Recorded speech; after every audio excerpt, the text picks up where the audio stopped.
Russell viper বিষধর সাপগুলোর মধ্যে অন্যতম একটি নাম।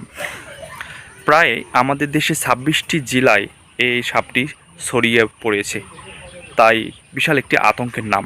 আশা করি প্রথম থেকে শেষ পর্যন্ত আমার সঙ্গে থাকবেন।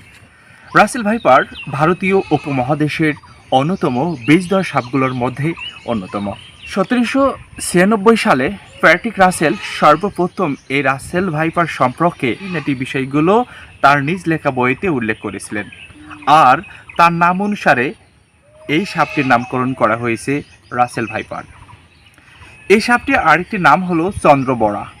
চন্দ্রবড়া ভারত, পাকিস্তান, নেপাল, শ্রীলঙ্কা এবং আমাদের দেশেও ছড়িয়ে পড়েছে।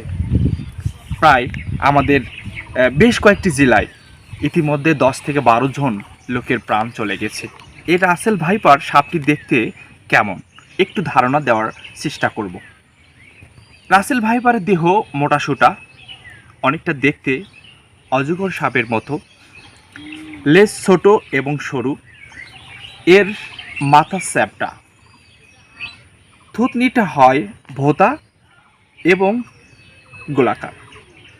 রাসেল ভাইপার শরীর লেজসহ সর্বোচ্চ ১৬৬ সেন্টিমিটার থেকে অর্থাৎ ৬৫ ইঞ্চি লম্বা হয়ে থাকে।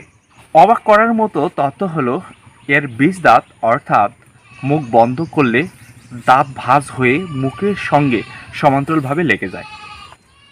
এই সাপের বিষে প্রচুর পরিমাণ হেমাটোক্সিক রয়েছে, যার কারণে ছোবল দিলে আক্রান্ত স্থান সহজেই পৌঁছে যায় এবং 5 মিনিটের মধ্যেই ফুলে যায়, নষ্ট করে ফেলে ফুসফুস, কিডনি সহ বিভিন্ন অঙ্গ প্রত্যঙ্গ। বেশিরভাগ সাপ ডিম পারলেও রাসেল ভাইপার বাচ্চা দেয়। এক একটি সাপ প্রায় 20 থেকে 40টি পর্যন্ত বাচ্চা দিয়ে থাকে। সাধারণত অন্য সাপগুলো মানুষকে দেখে এড়িয়ে চলার চেষ্টা করে, কিন্তু রাসেল ভাইপার মানুষকে দেখলে তেড়ে আসে এবং খেপে গিয়ে প্রচণ্ড শব্দ করে। তাই আসুন এই রাসেল ভাইপার সম্পর্কে আমরা সবসময় সতর্ক থাকব, আমাদের আশপাশ পরিষ্কার আছে কিনা সেই বিষয়ে আমরা অ্যালার্ট থাকব। আর সাপ তাড়ানোর সব থেকে কার্যকরী পদ্ধতি হলো কার্বলিক অ্যাসিড ব্যবহার করা। বাড়ির আশেপাশে বিভিন্ন ঝোপঝাড়গুলো পরিষ্কার করে সেখানে শিশির ভেতর কার্বলিক অ্যাসিড আমরা ব্যবহার করব। আমরা যারা কৃষি কাজ করে থাকি, যেহেতু এই সাপটি বিভিন্নভাবে জমিতে ছড়িয়ে ছিটিয়ে থাকে, তাই কৃষিকাজের জন্য আমরা প্রয়োজনীয় সুরক্ষার পোশাক পরিধান করে কৃষিকাজ করার চেষ্টা করব। রাতে ঘুমানোর সময় অবশ্যই মশারি টাঙিয়ে ঘুমাতে হবে, আর অন্ধকার রাতে টর্চ লাইটের ব্যবহারটা নিশ্চিত রাখতে হবে। বাড়ির আশেপাশে যে কোনো ছোট বড় গর্ত থাকলে তা বন্ধ করে দিতে হবে। মনে রাখবেন, সতর্ক সবসময় থাকতে হবে। আল্লাহ হাফেজ।